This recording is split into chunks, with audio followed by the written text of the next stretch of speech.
What's that on up yonder? Why, it looks like two hillbillies talking about mini-trucks to me. Y'all are fixing to listen to the voice of the lowlife. Gather around and revel in the good word of the Lowest Common Denominator podcast. So, on the topic of the power couple thing the other day, I was putting a little bit more thought into it. I ran a poll. Turns out Shaylee is what people want to know us as if we were a power couple. Really? Shaylee? Shaylee. Huh. Yeah. That has kept me up all night. Just Shaylee. Shaylee it is. From the hills and hollers of eastern Kentucky, fresher than a dozen eggs from a one-legged brown hen, we put the cult in mini-trucking culture. We are your voice of the lowlife. This is the Lowest Common Denominator podcast, episode meh. I don't know. You know, I try to get creative and do a different type of episodic naming.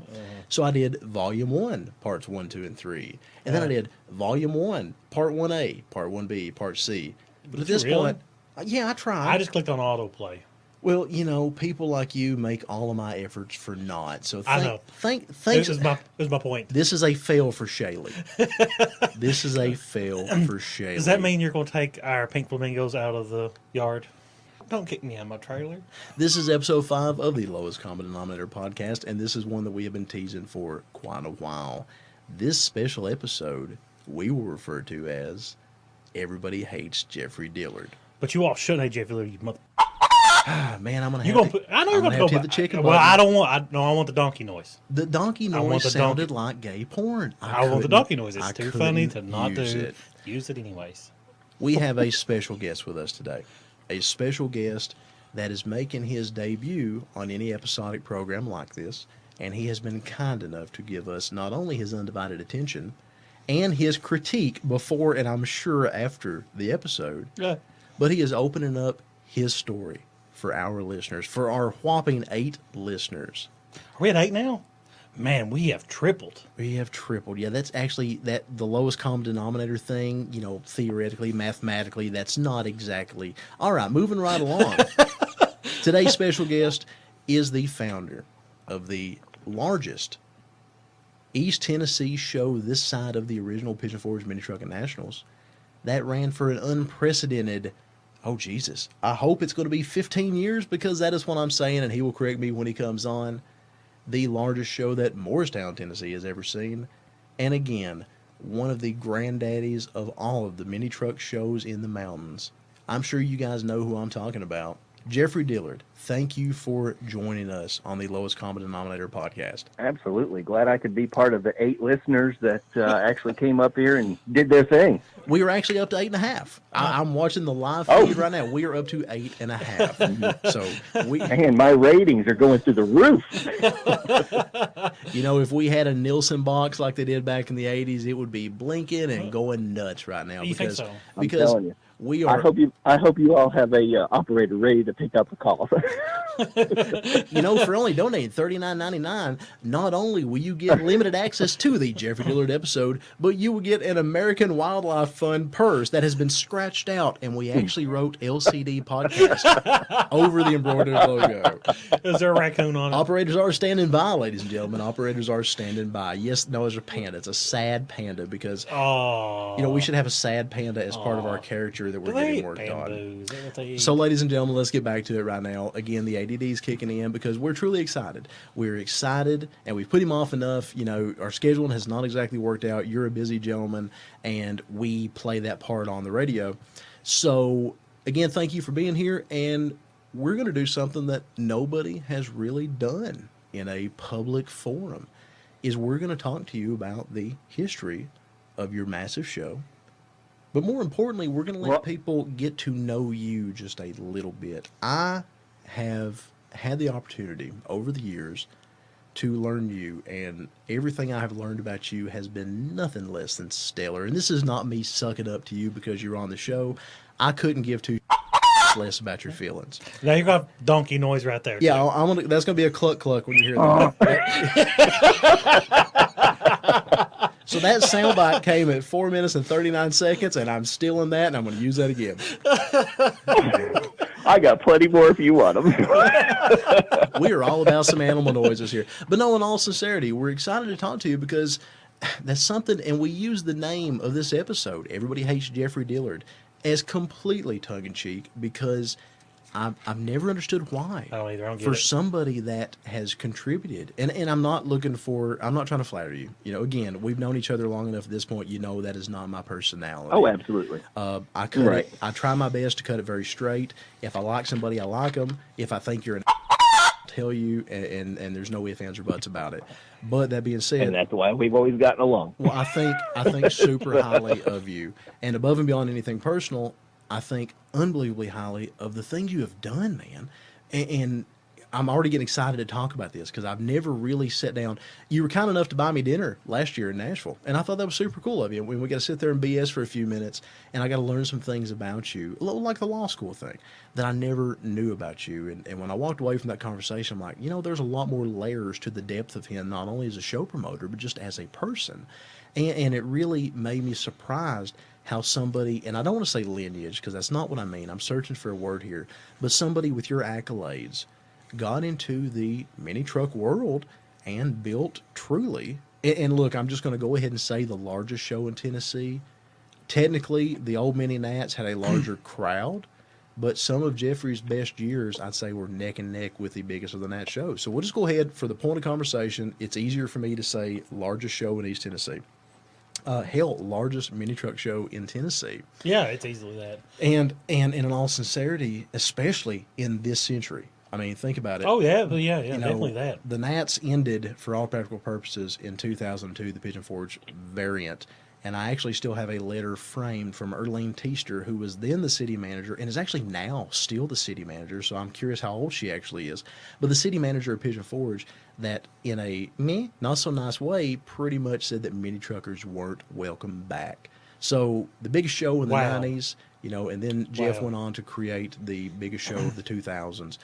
So let me ask you this, and this is kind of a baseline question, but I'm sure that's something that people are actually very interested in hearing, and I've talked too much. Unlike you, I don't have a speech major among my multiple majors. But tell us what actually inspired you, what actually got you into this? Where did you find your foothold, and what made you want to do this for your community?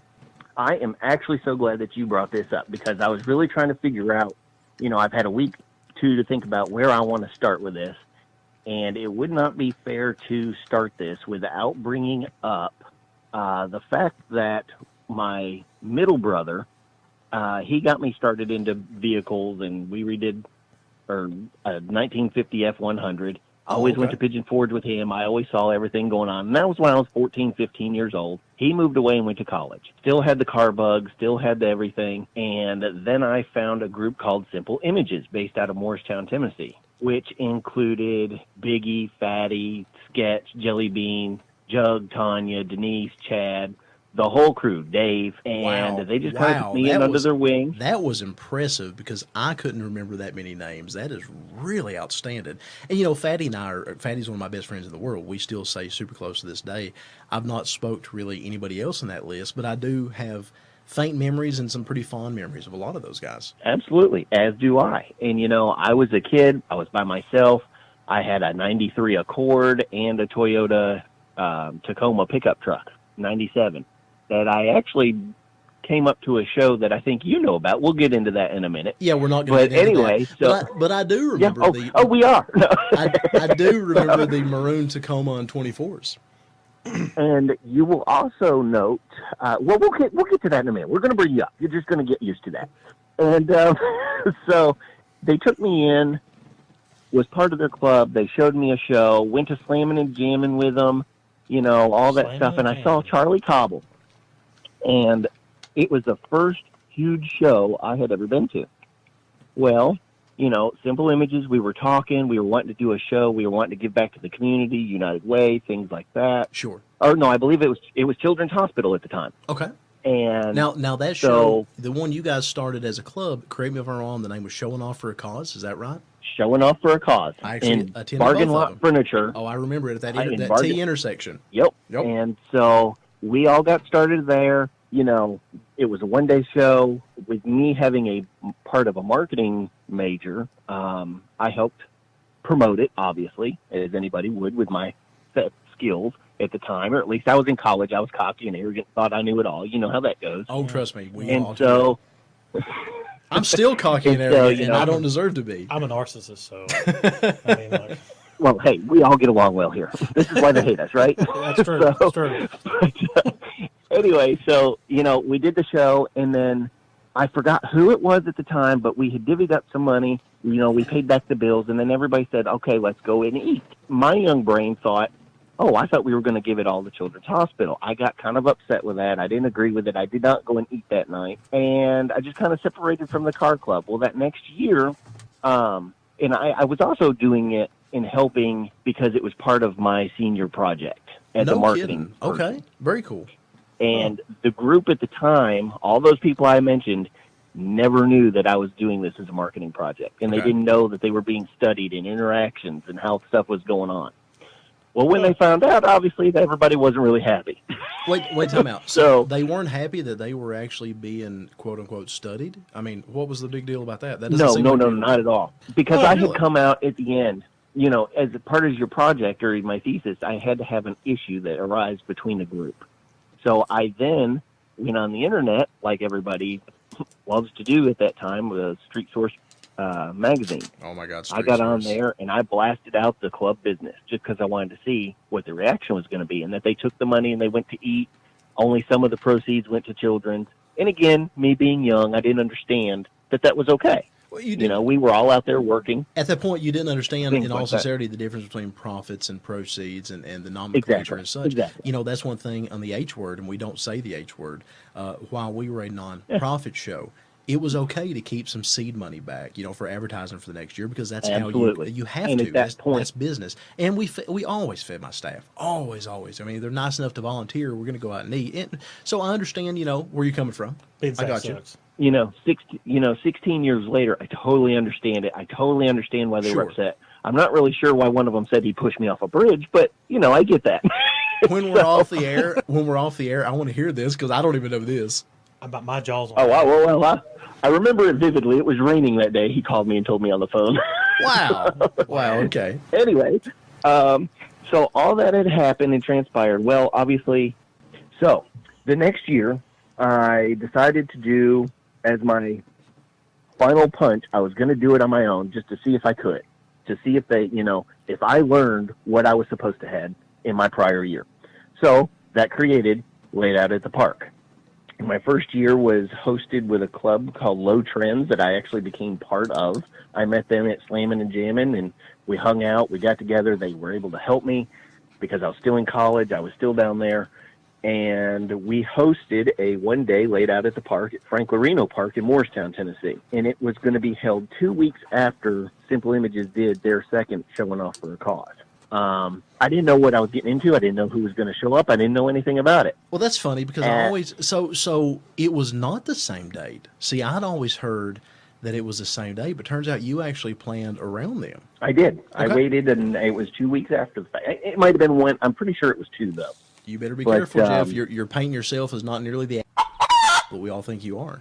Wow. Well, you know. We'll get there. All right. we're going to get there, I assure you. So, you know, my first year, you know, gates opened up. I contacted John Beebe. He's never heard of me. I've never heard of him. I just knew that people love Drop 'em Win. I personally like the Drop 'em Win stuff. Back then it was as big as you could get. Yeah, it's true. I still have my first shirt I ever bought from him. It was an orange one because I went to UT, Go Vols. I've got to throw that in there for Kim Carroll. That's fine. Who told me I wouldn't. No, totally fine. We have animal noises for that. That's fine. No. At some point, I'm going to get you to say the word Kentucky, and then I'm going to dub it back in. But anyway. Oh, I'll say Kentucky all day long. That's not a problem. Keep going. I'm anyway, sorry. So you drive this ship. I'm enjoying the ride. You know, stuff's rolling in. John graciously comes down. I offered to get him a hotel room to come, and I would pay his, I would buy my staff shirts from him. And so he agreed to come. Yep, Drop 'em Win showed up, and Brandon Burrell, who I'd never heard of before, told me he was willing to come down and do some online coverage for Street Source. And he came down in his yellow CRX. Mazda Protege wagon. Okay. I'm pretty sure it was Protege wagon. I got you. It might have been an Accord. We'll have to get with Brandon to verify that. But all I know is yellow, and I've never seen this dude before in my life. Sure. And so he agrees to come down for gas money and do show coverage. Well, at this point, I'm hyping all this up, and my parents had a meeting or a dinner at the country club with one of the it was the city manager. Sure. And they had asked him, and I knew he was going to be there, and I said, go ahead and ask him if I can get a road closed down for a drag session. Well, they didn't have any clue what it was, and he said, okay. So I started touting this through everywhere. And, Street Source, Facebook wasn't even a thing yet. Street Source came out. There was another one. MySpace. MySpace. Blacktop Revival wasn't No, out I think you were going for MySpace, right? Yeah. MySpace it is. Anyway. It was my space to my place, fellas. Anyway. I had that shirt. All of that got thrown out there, and a one-day show turned into 527 registered vehicles. Oh, wow. Was that I had no idea what to do with. That was your That first was my year? first year, my first total. Oh, yeah. my goodness. That is insane. So we had locked down a mile of East Industrial Park in Morristown to do the legal drag session. And, it turned out without a hitch. Everybody had a blast. Well, from there, everything spread like wildfire. The second year in, I obviously learned what I was doing, what I had to do, what I did do wrong. Well, let me revert back to that first year. The donations went to, I wrote a $10,000 check to United Way. A $10,000 the first year? $10,000 first year. My goodness. United Way. And that is where I learned, and now I have to apologize to all the members of Simple Images that you have to pay your staff. You have to figure it out. You have to do the shirts. You have to do everything. So I totally learned a lesson, even though it cost me a couple friendships. Now I'm still good friends with Fatty and Jelly Bean, and those are about the only two that still talk to me. So, but, understood. Wow. How can you not love those guys? But dude, I love Fatty. He Fatty actually comes up and works out with Shay and I occasionally, and it's always a blast to get to see him a couple times a year up here in a non-show setting, just to kind of sit around and BS, And as soon as this stupid health pandemic is over, I'm sure that he and I and Shay will get together again, and he's actually going to guest host in studio one day. So I think that'll be fun. Nice. Which is funny because Fatty for years made people believe that we essentially hated each other. I think it only come out like the last couple of years that we're super, super close friends. So we just roll with it. Anyway, again, this is your shit, man. I'm just enjoying the ride. Keep steering. No. So the second year hit, and I decided I obviously had to move locations because I was out of room by 12 o'clock Saturday of the first year. So I was out of room. Oh, see, that's funny. I actually thought you were at that location for 2 years. So it was just one? Just 1 year. And They could not hold me, and they did not invite me back because we ended up parking on the baseball field. Somebody broke the fence in to get to that, and, well, that was a whole other story. Understood.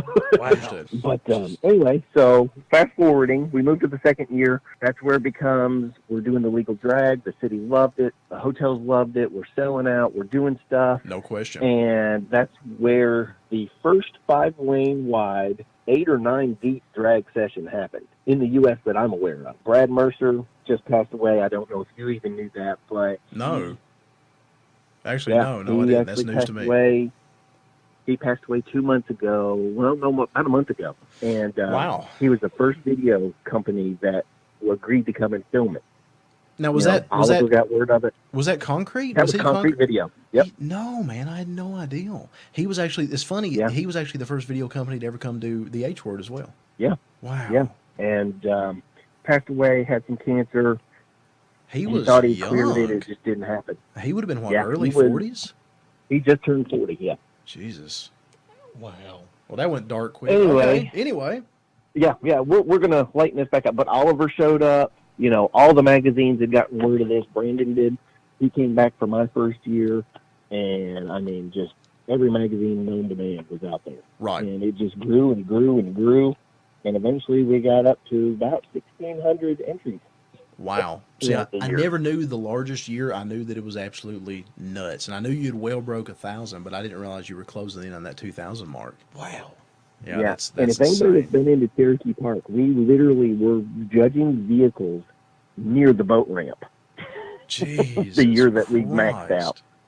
My God. Yeah, and we had trailers. I mean, y'all been there. You know what it's like. Oh, yeah. And it's yeah. I've only missed a couple of years ever.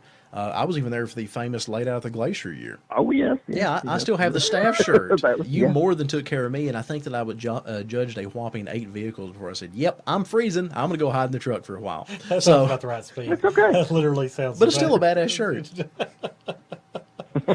Anyway, But, you know, it's the history of that show and the money raised through that show. It's gone to United Way. It's gone to the EMS guys that are out there. And I'm sorry, not EMS, but EMA, Emergency Management Agency. now you also did COSAIR, didn't you? Fundraiser. You actually did COSAIR too, didn't you? Or did I make that up? What is that? You did the Children's Hospital, the Shriner Children's Hospital. Oh, yeah, we're getting there. Okay, my bad. Yeah, so we've done Shriners Hospital, we've done the EMA. I actually funded Morristown's program to catch online predators. Wow. That was never started until I went in and wrote them a check. And they got started, and to this day, I think they're still catching people off of it. So, Man, from last I heard. That is absolutely I've amazing. done none of this. Literally none of this. And you know, it's such an odd timing that the mini truck scene just started going right downhill when Jeff did that. I wonder if the correlation there. Moving right along. Oh, dear God. All right. I thought we said we agreed I'm not with allowed in Maury 6 5 more now. Okay. I'm not allowed in 6 other states, but you know. So, you know, you get an idea of the accolades, and you went over some of the high points of the show. Now let's get to the last couple of years, because no matter what, there was no matter what the reason was, there was a drop off in attendance. And I know, having talked to you, how that personally affected you. And again, that's something that people don't see, that we are lucky enough to get a glimpse of tonight. But when you started noticing a change, and it's not just you. I mean, I noticed it at the H word as well. When you started noticing that change in the quote-unquote scene and that attendance dropping off, how did that affect you? What did you think about that? Well, I think I want to talk a little bit about what I think proposed caused the scene to start doing this for me anyway. Would love to hear it. Oh, I'd love to know that one. And Jason Bell and I, we had a great conversation last week, and we'll get into that a little bit later in the conversation. Sure. However, I think the demise came where I started noticing people were taking advantage of me, because I was getting hotel rooms, and I was loose, and I did this, and I did that. But then I realized I could be giving more back if I wasn't spending it on stupid stuff. Well, he's actually cutting on me for that year that I only judged 8 vehicles. So I actually owe him for a room at the Ramada. But whatever. Add it to my tab. Here we go. So, no, if you were at the Ramada, I owe you. So. Oh, my goodness. But, you know, I started noticing, and this is after, you know, I'd gotten married. My wife, all right, she said, "Why are you still doing this? These people will still come and show up and support you if they know the reason." Well, obviously, I only tell a certain net group of mine that is close to me what I'm actually doing with the money. Sure. The rest of the people, you know, I was under the impression I just thought everybody knew, truthfully. They didn't. That we were donating stuff. That's all that I really thought. And you and I were very different. Find out. You and I were very different in that regard, and that is not a slight. That is not even a comparison as much as it is a contrast. We handled that very different. You donated so much more money than I ever dreamed of donating to my causes, but you were very quiet about it. You didn't feel the necessity to get out and cram it down people's throat, whereas I absolutely made it a point to cram it down people's throats. I didn't have the venue. I didn't have the following that you had, so pretty much I had to go that route. You know, please support this charity, whereas you were putting on such a quality event, you really didn't have to. And I think sometimes that kind of backfired on me and give people this weird false sense of, well, for a show to be good, it has to be a charity show, and they have to cram it down your throat. And I'll forever feel guilty about that. I don't know that it ever affected Laid Out the Park, but there's no doubt in my mind that it affected other shows. And it's funny seeing some of the trashiest rides saying, "Boys, I ain't going to that show. It ain't no charity show. He don't give to the kids. You got to go just..." No, dude. Yeah. If Charlie Cobble started the Mini Truck Nationals back in Pigeon Forge at that time, people would have flocked to him and killed themselves to get back to Pigeon Forge, and he never kept anything. Yeah. You know, he was a business person and made no bones about it. And it's okay. I don't understand the people that think that's not okay. As long as the show's fun, I don't really care what they do with the money. If it goes to charity, that's awesome, but it doesn't have to. If it goes back to building the show again, that's cool too. I don't care. You know, anyway, sorry, my rant. No, you're fine. But the moment that, and just kind of go back to what I was saying and why I think people are going down in this industry, I think it's for the fact that I couldn't do anything for them, or I wouldn't do anything for them, so they quit coming. How so? What do you mean by that? I mean, the groups that would want to come in early and rope off the areas, I had to put a stop to it because I ran out of space. We had it too. Well, that ticks somebody off, so now the whole group of 30 is not going to go. I wouldn't cover such and such a hotel room. Well, I'm not even going to fool with my time if you're not going to pay me to come down there. Well, here's my thought. If you don't like me and you don't want to come on your own merit, more power to you. You're the one missing the fun. You actually told me that once, and I'd say you won't remember this conversation, but I always felt, I don't want to say guilty, but it seemed like there were people occasionally that had their hand out. And I was always like, every single one of them. Well, okay, I can do that. You and Brant both told me, stop giving people will take advantage of it. And you were actually, both you guys were actually 100% right. And I seen that pretty late, but it was amazing how people, like, for example, you would bring in one, and I'm sure you probably did the same thing that I did. You had to headhunt certain vehicles. You're going to buy a room for a top-level vehicle from California, obviously, and that person may come back the next year on their own. But then, when they start expecting you to handle it every year to the point that they just walk in the hotel and say, well, where's my room? The show promoter would have got it. And you didn't. And then they're like, well, I can't believe I drove all the way from blah, blah, blah, and you didn't take care of me. Well, we did last year. We did the year after, the year before, but you have to get to the point that you draw a line. How much can you keep giving these people? And that's a Oh, okay. Well, I'll tell you, the one time in 15 years I ever did it, and I will acknowledge it to this point in day, was Fessler. I paid his gas one way to get out here when he brought the two vehicles. As you should. And I covered his room, and I covered his room. And that was the one and only time I ever did it, and it's not ever been done since. Oh man, I did it a lot, and I had to, because some things. For Fessler himself. Yeah. Yeah. Now, we had no choice because of where our show was at. We just didn't have. Yeah, you have to.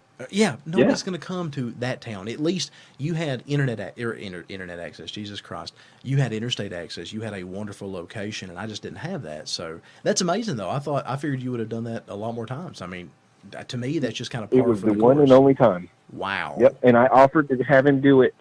It was the year that. Oh my goodness! It was the year. I remember it. It not was last year, but the year before. I offered him to come back to do the same thing. Was it Rezo that was the same weekend as me? I'm trying to think. I remember that deal because Shannon and I talked about it, but I don't remember. Well, I know Thorbeck ended up going to the West Coast, and so did he. And it was weather. That's all it was. And Jason Thorbeck, he apologized profusely. He's a stand-up dude. We'll always invite him back. I mean, he didn't screw me. He's a business guy. He's got to go where there's people going to be. Right. So I don't want anybody to think there was bad blood there by any means. So I'm sorry. I'm just taking this all in. This is good stuff. So I'm not exactly doing. I told you it was going to be blunt and to the point and honest. My jaw's still on the ground. We're no comment really. I mean, like, wow. This is an experience, man. I'm enjoying the hell out of this. Okay, so I interrupted you when you started talking about your feelings on the downfall of attendance and that aspect of the scene. Do you feel that you covered that? Or because I kind of took your thunder there for a second. As you know, one of my majors was a speech major. I could probably talk for hours. But, yeah, we touched on enough for me to be satisfied with my answer. I just feel like when I stopped giving people what they wanted to be my friend, I stopped having friends. We'll just put it that way. Yeah, that sucks. That sucks, and there's no place for that. Donkey noise. The whole reason, I'll go back and clean the cuss words later.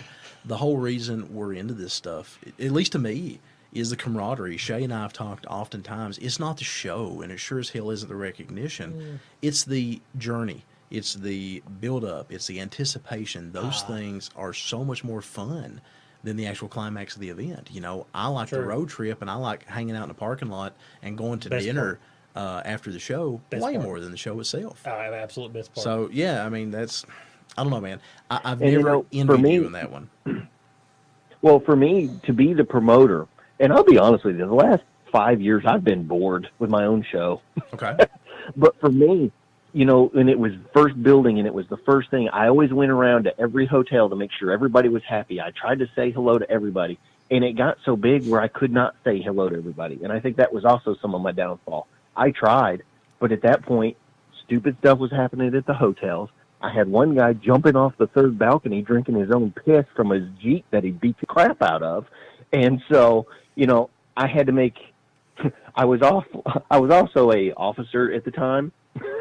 I actually forgot that. I actually forgot that part. Yeah, you were actually. I had to have him hauled off. Yeah. Wow. And so all this stuff, it really alludes to why everybody hates Jeffrey, but at the same time, they got to understand I'm trying to have a safe event for everybody to have fun at, that a family could come at, because now I'm married and have 2 daughters of my own. There's no way I'd take them to half of these shows.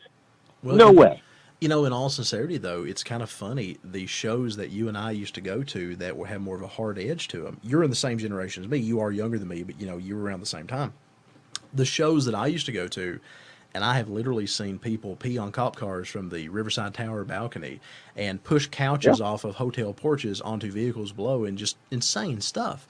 That being said, one of the last times I was at Maggie Valley, and this is not a bad thing. This is just a change of the guard. I was walking around the hotels at, midnight, 1 o'clock in the morning, expecting kind of a little bit of a scene.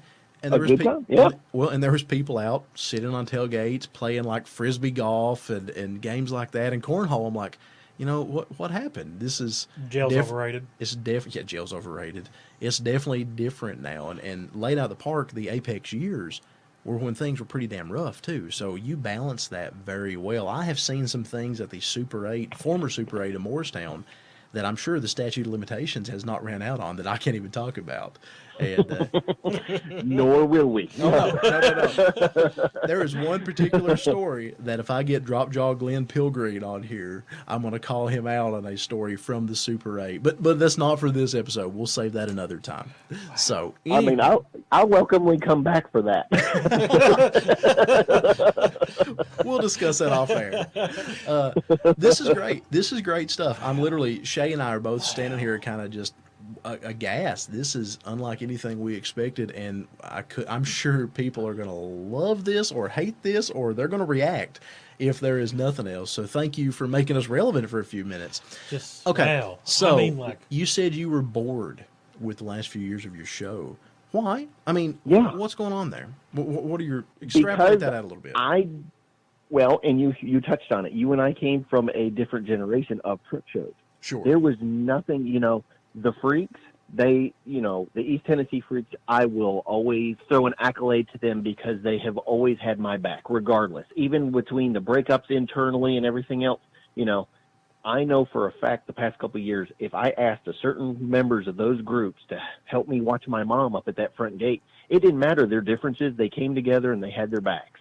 Absolutely. And it didn't matter if it was just, Jimmy stole my beer or whatever. And I say that. I don't know a Jimmy out of Freaks, but I do. You know what I mean. Actually, now that I think about it. Okay, that being said, I'm going to interrupt you just for a second because we have not uploaded the episode we did last night. We recorded an episode last night that was actually going to be your leading guest. Our time kind of got away from us.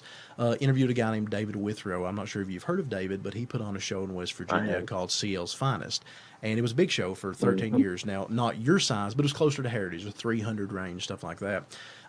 We were talking about the impact of Freaks of Nature on Laid Out the Park. And at one time, and again, this is so funny, we were just talking about it last night, the field to the left in front of the shelter where the Popeye's chicken booth usually was, there would be 90-plus Freaks of Natures there. And they actually had their yearly annual meeting at the old, I think it was a Sagebrush Steakhouse there next to the mall. Yep, that Indian has seen more outside time than a hooker on a church on a Saturday night. So. Wow. That's brutal. If we actually had sponsors, Shay, that would have been a great time to cut to a sponsor ad right there. Again, the sound bites here. But no, they always seem to really support you. And, you got huge support from all the major clubs. I mean, there was Negative Camber Corner down there and into the kind of behind to the right of the stage. It was always all the NC guys, and you were represented by every major club that was anybody really, and a lot of clubs that thought they were that really weren't. But you always had just great club support, and that was where everybody.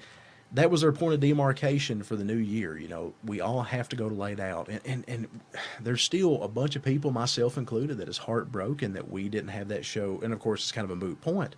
But, hell, wouldn't it have been this coming weekend if it had continued? It would have been this.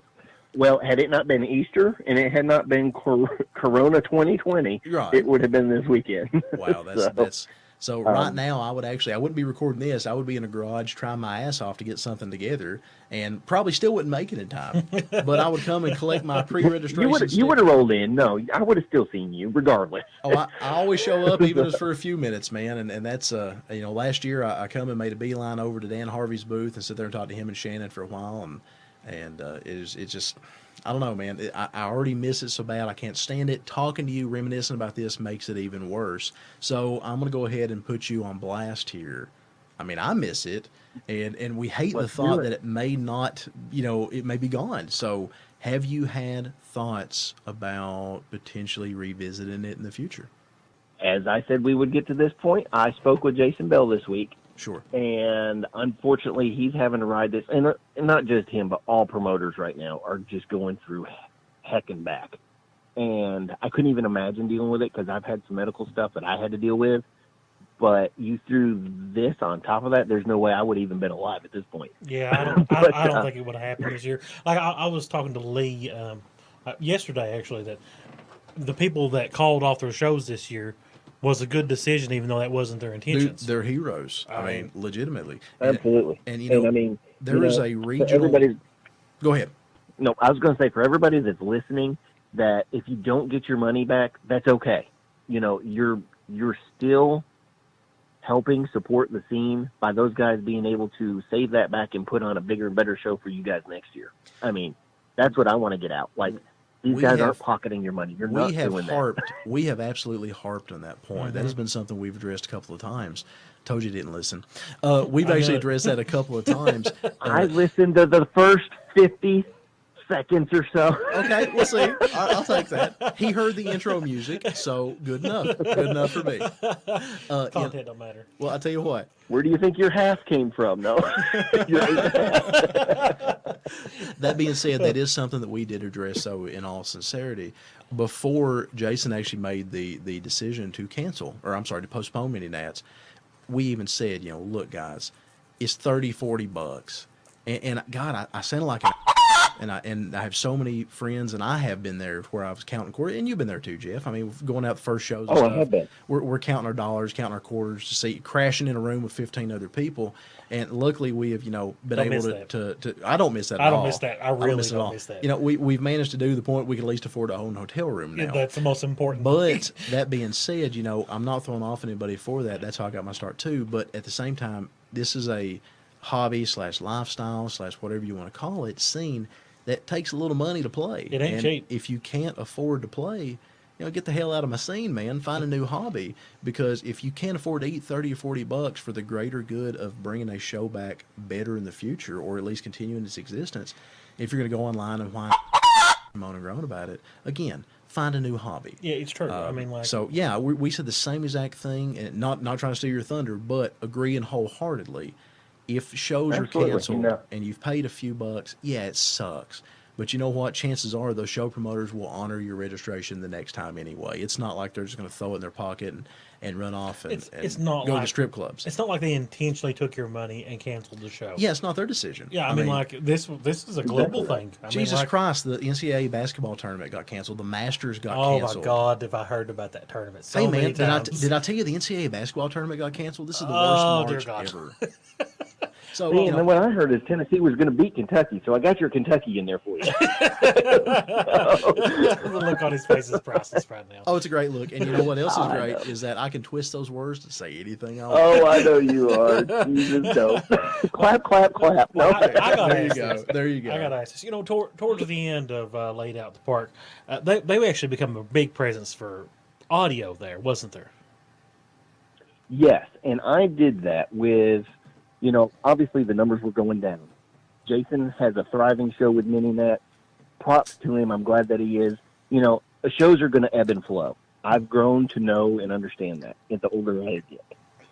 Well, I still had bills to pay, still had the park to rent, still had things to donate to, and I still needed a group to come in and support it. And those audio guys, they just want a place to go and play and listen. They're not out to hurt anybody. This is what I tell everyone. I do audio shows, and literally the only thing you have to do is have a place for them to go. That's exactly right. They're not hurting a soul. You don't have to give them a toilet even, and they will come to your show because that's the only chance they're going to get to play their stereos. Now, that's exactly right. Now, and I'm a social media guy. I know Lee's I'm not. But I have 2 friends on Facebook. One is 3. I now have 3 friends on Facebook. One is Chris Wilson because he knew my password and added it himself. One is you because I clicked the wrong button and I don't know how to delete you. And one is a tech at my vet's office because I was trying to get her attention to send her a message because I couldn't get my dog calved. And that's it. That's my 3 friends. Oh, that's a good reason. So anyway, I'm not a social media guy, but you keep talking. But I seen a lot of people on there. I guess they were your normal show goers, and they were complaining about the audio section being disturbing. Now, in my opinion, those guys belong there just as much as anyone else. But did you notice, did you notice like a drop in your people coming around the time you started having more audio guys? I actually did not pull in and start shooting for audio to come in until there was a year of just steady, continued drop. So no, I don't accolade that at all to the sound industry. I again, that kind of falls into I wasn't giving some people what they wanted, so they quit coming. Yeah, well, okay? I came to lay out for the audio scene. Yeah, well, there's 188 acres there at Cherokee Park. Find somewhere that it didn't bother you. I'm not going to be hurt feelings by it. You're not going to hear it all over that park, I assure you. Yeah, I'm going to jump in. You had one of the most, if not the best, showgrounds ever when the weather was pretty. It's absolutely gorgeous. I was always very nervous on rain trips and stuff like that because of the amount of grass versus the amount of pavement. But on a sunny day, especially that time of year, there was no better. And I've been all over the country, as you know. There was no better venue in the entire country, and I will put that venue against anyone. I'm going to be real nosy. I've always wondered this. I've never asked you even in private. How much did it cost to rent that? We were talking with David last night, and I was kind of blown away by what he paid for a 4-H camp. And it opened my eyes a little bit to those numbers. I have a guess. Would you tell me if I'm high or low? I will gladly tell you high or low. And the reason that I say it that way, my first year was vastly different from my last year.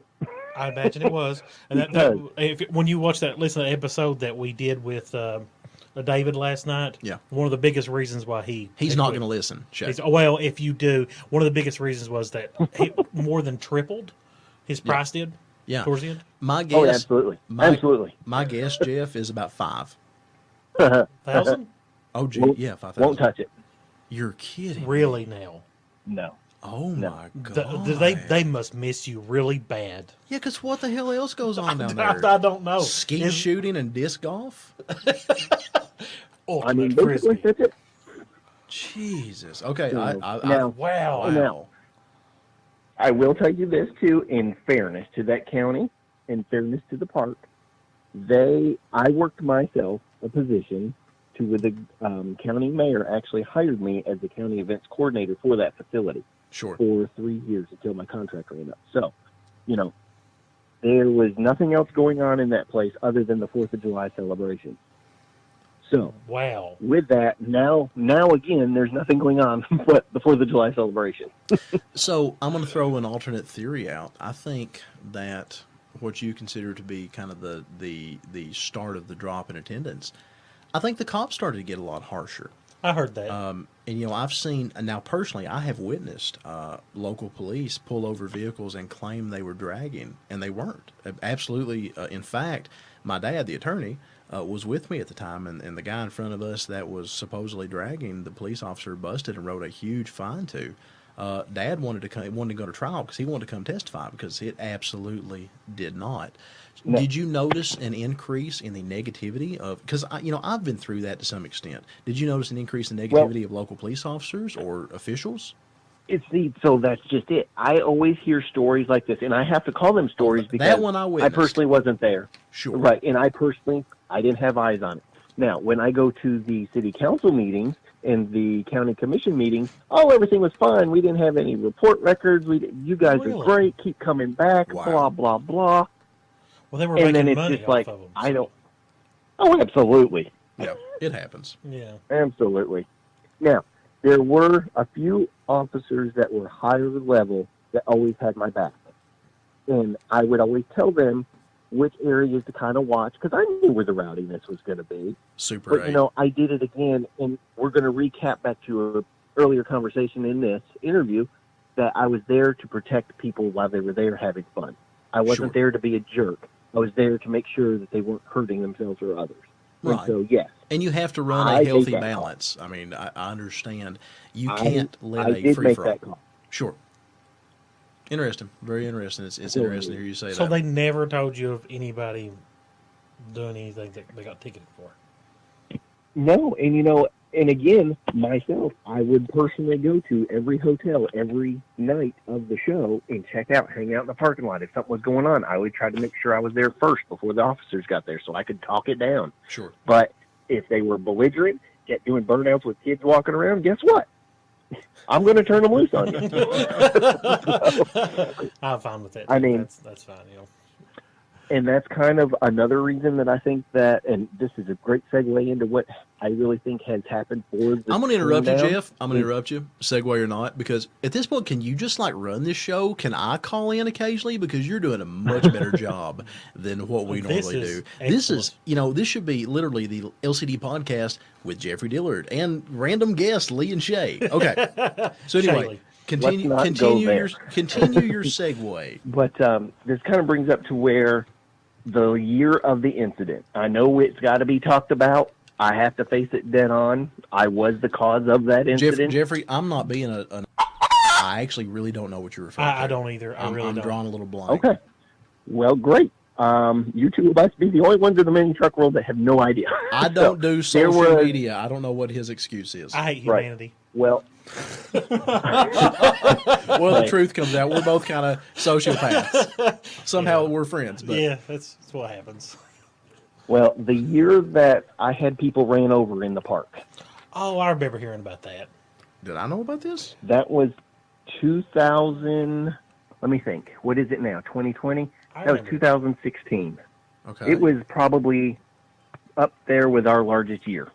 Yeah, but that wasn't your fault, was it? It was. I had a guy that was redlining I'm going to give you the whole story. Sure. So I had a guy that was redlining in an Acura Integra, just sitting there in traffic. Everybody's lining up to get out to go eat. Blah blah blah. It was the end of the day on Saturday night. And that traffic was simultaneously the worst and the best part of the show. It was amazing to see, but it was so frustrating. Oh yes. Well, it was bumper to bumper. He's redlining this thing, just hacking it out, and I was just like, "Hey, can you stop that for me? We got a lot of people walking around and what have you." He's like, "Yes, sir, no problem." He rolls maybe 60 feet past me and does it again. And I was like, "Hey." At this point, he's rolled up his window. So I knock on his window. I tell him to roll it down. And I look down, and there's a beer between his legs. Oh. Not only did I see that, but I look in the back seat, and there in the car seat is a baby. What the... God, man. So I pull him over, get on my radio to the officers, because obviously I still have my radio. And I tell him I want him out of here. Sure. And so I'm standing in front of this guy while he's revving at me in front of me. Some of the freak members come over, or ex-freak members at that time. I can't remember if they were or were not in the club. But either way, they were some of my guys that I knew would have my back regardless. They come. They help me stay there and hold them. Well, this woman comes running up. I guess it was her baby that was in the back seat of this thing.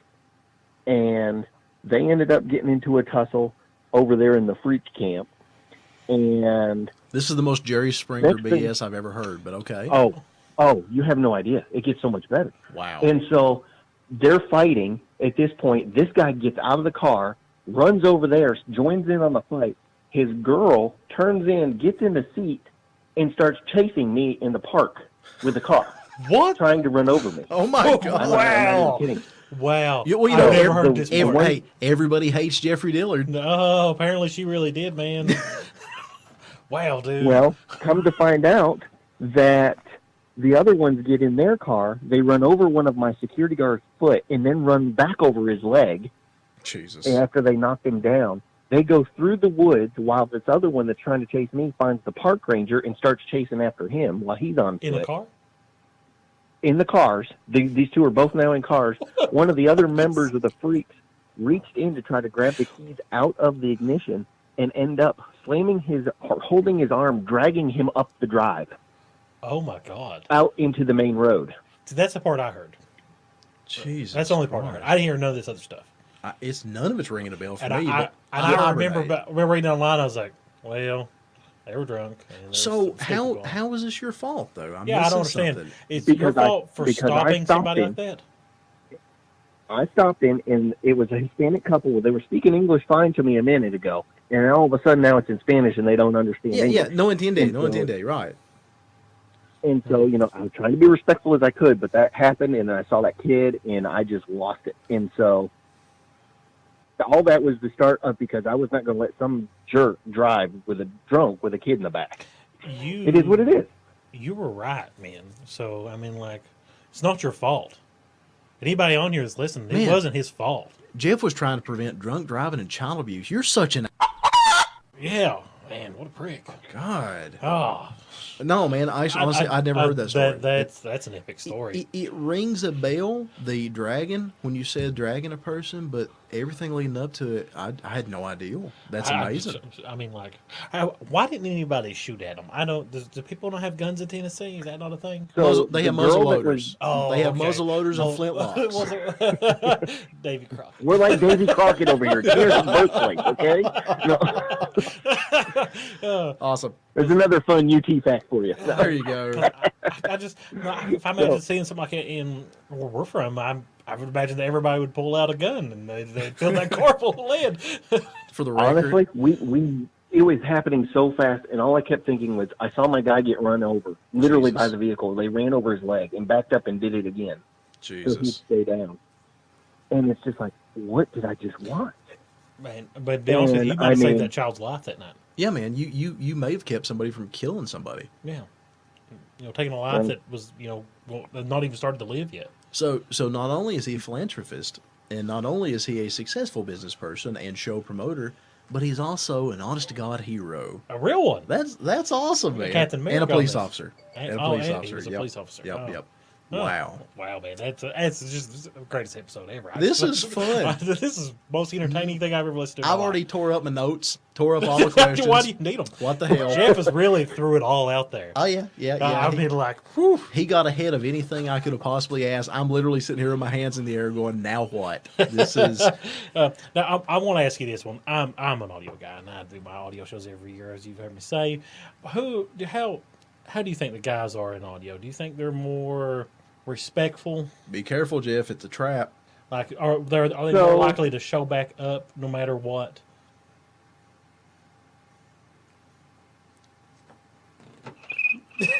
I paused because I paused because I don't want to acknowledge the whole atmosphere because of one person. Okay, understood. We can steer away from that. No. I totally go to hit it, and I hope he hears it. This is great. Also do another show called Run to the Hill. Sure. Well, as you know, as show promoters, you guys know we got to have sponsors to do our shows. Well, absolutely. You rely on these people. You give them a break. You trust them after many years, and they say that they're going to cover you. Just go ahead and do it. He stiffed me, and I ended up paying for Run to the Hill's majority out of my pocket. Jesus. Like on top of what we were already donating for a kid's Christmas gift fundraiser. So I have no problem with it. My wife and I had no problem with it. But as you guys know, and most people know, I had medical issues. We won't say what. We won't get into details, blah, blah, blah. But I already had medical bills coming out of my pocket. I did this because kids wanted presents for Christmas from Santa Claus. I didn't ask for more. I don't ask for more debt when somebody tells me they're going to do something and they don't do it. But it was an audio guy, and I do know that he's going to know exactly who it is when he hears this. So that's what I think about that audio person. But the rest of them, I love them. They're great. They're supportive. They come back. They're clean. They pick up their mess. If you tell me off air, I'll make sure they hear it. Yeah. Oh, yeah. I mean, I know most of the owners of these companies because I've been in it for a very long time, so I'm interested to know off the air on that one too. But I was more referring to your participants of the show. Yeah, no, polite, fantastic. As long as they know what to do when they get there, awesome. They know exactly which one. The first year was a little bit of a struggle because I think they had some conflicting information from the actual audio promoter and myself. I think there was just a miscommunication on my end. It could have been, don't know, we won't rug up the dirt, but everybody got through it. Everybody came back. Everybody was happy. They pick up their area. They're very polite to my mother, who stands at the gate. I mean, how can you not love her? Yeah, she's amazing. You work her, dude. She's amazing. The thing about the audio guys is that you don't have to give them anything. You don't have to offer them free hotels or anything at all to bring their vehicle that is all over the internet and has hundreds of thousands of views. You know, it's funny. I kind of ended this interview thinking I knew how to put on a show, and I realized I don't have a clue. No clue. I never should have called myself a promoter. There's so many things that I did wrong that's just kind of mind blowing to me. I think I would already commit a murder if I was Jeff. Oh, no question. Throw him in a mine shaft somewhere. Okay, so I don't claim to know what to do. I know what I learn every year from what not to do. And I still learn. I still learn stuff every day. Like social media, I used to, when it first came out, I understood the algorithms. I was in college. I knew what to do with it. Now I can't keep up. And I'm going to tell you a funny story because you all were talking about your technical abilities. I moved to Nashville by myself about a year before my wife and kids came over. Well, I didn't know anybody here other than some people in the entertainment world. And I'm like, well, I want to meet people. So I'm getting on there and I'm downloading LinkedIn, Indeed, all this stuff, And I come across this one and I see an ad for Tinder. And I'm like, I can meet people on Tinder. So I log in. I use no. It gets so much better. So I'm logged in through my Facebook account, who's got my family photo on it, with my wife and my kids. And so they're just like, are you interested in men and women? And I'm like, both. So oh my God, it gets to the point, and I'm like, swipe right for liking, swipe left for whatever, And I'm swiping right on everybody except for this one guy. He was kind of ugly, and I was like, I don't even want to deal with this. He had some teeth issues, and so I just did not even go there. But my wife called me every night. We FaceTime. We did all this stuff, and I was staying at my brother's house at the time, and so I get her on there, and I'm like, hey, have you ever heard about Tinder? And she's like, yes. And I was just like, well, I'm on there. And she's like, why? And I was like, well, I'm just trying to meet people. And she was just like, you moron, do you know what that is? And so I really looked at what it is. I've never had Tinder again after I figured out what it was. How many messages did you get from people is what I really want to know. I got nothing. That's why I was so distraught. I got 0. Nobody liked me back. Oh my God. So to tie it all together, everybody really hates Jeffrey. Oh my God. I like you. There is absolutely no reason for me to even be on this episode. I don't think we're even either. We should have gave him a mic. We should have just wrote him in, set the labels, and just stepped out for a while because this has been priceless. I could literally do this all night with you, Jeff. And that's the thing I seen in Nashville last year when you had lunch with me. Man, I enjoyed the hell out of the conversation, and an hour flies by, and we're at an hour. We're at an hour. Yeah, I'm sorry. We're at an hour, and I told you. I'm blown away. This has been a blast. I'm not going to keep you any longer. Would you consider? Oh, I want you to. If you guys got time, because I haven't even covered half of this stuff. So if you've got just a second, let me get back to the all question that everybody wants to know. So I called Jason Bell last week. Yeah. Let me tie it back all together here. I'm curious how you tie in Tinder and the mini Nats, but please be my guest. Well, if you want to catch fire, swipe right. No. Oh my God, I'm dead. Yep. I hear there's ghosts involved or something. I don't know. We're not interviewing anybody else, Shay. This is it. It's done. We're done. Pinnacle. Yep. We hit the apex, man. This is great. So anyway, Jason, I had a great conversation. He's always been very helpful for us. He's always been supportive of us. I wish I met this dude and was able to help him and do what I could way more than what I ever have. I don't know him. This shows how unconnected I am anymore. I actually don't know him. I met him once in passing. And Shay was like, dude, you know everybody. And my time is over. I don't know him. I'm going to have to make it a point, at least just introduce myself and just say hello, because everything I hear about this cat, he's awesome. Or if he came to the H-word. He's such a stand-up dude. Awesome. And, he's got wife, kids. I mean, very similar story to me. I mean, just a family dude. It's a business. It is what it is. And if he can help people, he will. That's the way he looks at stuff. So, but anyway, we spoke We discussed me possibly bringing it back for 2021. I don't want to share any of his business by any means, but Sure. he will be doing the October show this year, Yeah. and I think he's going to come back in the end of April next year. Don't quote me on it. That's for him to decide. Of course. For everybody listening, I don't know that 100%. That's for him to do and release. It's okay. However, there's only 8 people, but keep going. Well, 8.5, because I listen every now and then. Awesome. But anyway, if we do decide to bring anything back, I told him and gave him my gentleman's word, it won't be again in April. Okay. So with that being said, I'm also looking for a possible new location, as some staff changes are happening in Morristown at that facility. So Okay. I don't want to say anything else other than that too. Well, so does that mean I can't ask you if you're wanting to keep it in Morristown? I would love to keep it there. I just think people are ready for it to be somewhere else. And it might not even be laid out. It might just be something. You wouldn't just be something. Jeffrey, you have a great brand, and you don't want to keep the name laid out, though? Nobody likes laid out on Broadway, man. I'm just saying. I mean, I've been laid out on Broadway once or twice. It wasn't that bad. There's a couple hockey games and a couple country bars, but that's besides the point. Wow. But anyway, I think that everything grows up and everything changes, and I'm old enough and mature enough to realize that that was my past. I've met a lot of great people with laid out. I've obviously remembered them all from year one at showing off at a cause with simple images, Absolutely. all the way to present day where I'm talking on the phone with a guy that used to run the 8 show. It's 15 years of great memories. If I take it, possibly, I don't know. We're still deciding, and if I do come back, it would be an honor to have everybody come back and join us again for possibly what could be part 2. But again, with my conditions going on, I have to also see what's good for me personally. Of course, absolutely. Yeah, I mean, that's the big thing about being a promoter.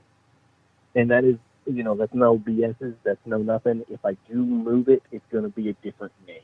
Or it's not even going to be laid out. It's going to, laid out will go off into the sunset and just be what it was. Understandable. We can have new memories and new friends. Okay. Okay. I mean, that's a much better answer than I could have hoped for. I'm going to be honest. Morristown's grown a whole lot.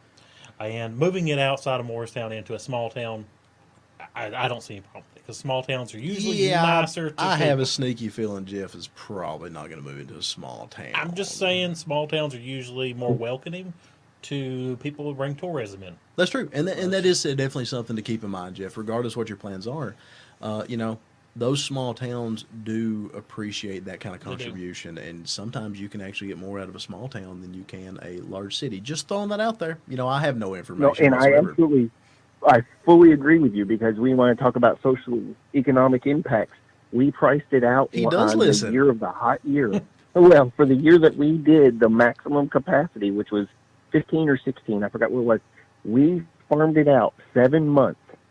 We did 7 months worth of multipliers and multiplied out the revenue and things like that. We generated about $1.5 million of tax revenue for that city. Yeah. Them to appreciate us and jack up the hotel rates so nobody wants to come back. I also think that's a contributing cause, but it's an awful thing. Whether you know it or not, I was actually the director of tourism in Letcher County here in Kentucky for several years. And that is something I remember, the multipliers and things like that. And I'll be honest with you, I'm actually surprised that it was just 1.5. I would have thought that you would have more of an impact on it.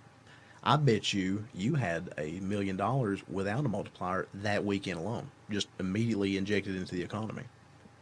Well, so at the time, the lady who's in charge of our tourism now is fantastic. Okay. So at the time was not there, and I was the county event person, so I was doing it the way I was taught in school. I'm probably Mrs. Zero in there. Let's hope. So, I had to basically do that on my own. Sure. I wasn't really professionally trained for it, but I did the best I knew how with what information I had. So that's where that number originated from. Gotcha. Man, wow. Okay, so, is there, we have nothing left. Oh, no, I got the question we ask every single person, Jeffrey. Now, if if you was going to give advice to a new show promoter, this is a good one for him. Absolutely. If you're going to give advice to a new show promoter, because I hope that if our podcast doesn't do anything at all, that it will cause the show to happen, inspires somebody. Exactly. What advice would you give them? Their do's and don'ts. Listen to everybody. Think before you speak. Don't wear it and don't harbor it as much as I did. I harbored every negative thing that I saw in the past 3 years, and I took it to heart, and I honestly think that's what caused me a lot of my stuff. I took it to heart, because if somebody was not having fun, I took it personal, even though I was not having fun myself. That's understandable. It really is. I mean, like, sometimes, man, you can't please people. You know, my first 2 or 3 shows, I tried to make everybody happy, and you just can't do that. Some people just can't make happy. I should have asked this a long time ago. I should have asked this question a long time ago. This doesn't even go with the flow of this so far. I should have asked this 20 minutes ago. But as my closing question, I am going to ask, what is your best memory of all the years that you've done Laid Out? Great question. What is your best memory? Because most people that we have the opportunity to speak to haven't had the experiences that you've had, haven't built something of this epic level. And I don't even like the word epic, but it's appropriate for this show. Sure. Looking back from the beginning, from the very first year at the other park until the last year, what is your best memory of Laid Out? I've actually touched on it once already, but I actually have 2, if I can have 2. Go ahead. So my favorite thing to do, my favorite thing to do every year, and you can ask my close-knit group, I love to see the mess that I've created, because it shows that I actually learned something in school for what I went to school for. So every time I see that line, getting in or getting out, I'm just like, man, I did this. The second is probably going to be really cheesy, and they're going to kill me for even saying it.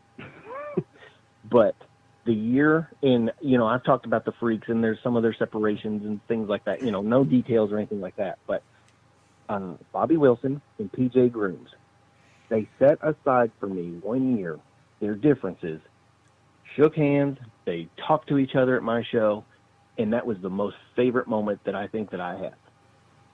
Is because regardless, they were there for me at that moment. It didn't matter all the stupid crap that went on between them or whatever it was, and I still don't know, and I don't need to know, and it's nobody's right to know. But those 2 guys, watching them communicate and just talk and be civil in front of me, and just it meant the world to me, because I knew that no matter what, they were there because I was able to do something right. It's funny. That's so much more heartfelt than what I was expecting when that ugly guy from Tinder showed up as a scorned lover and didn't understand why you didn't swipe right on him.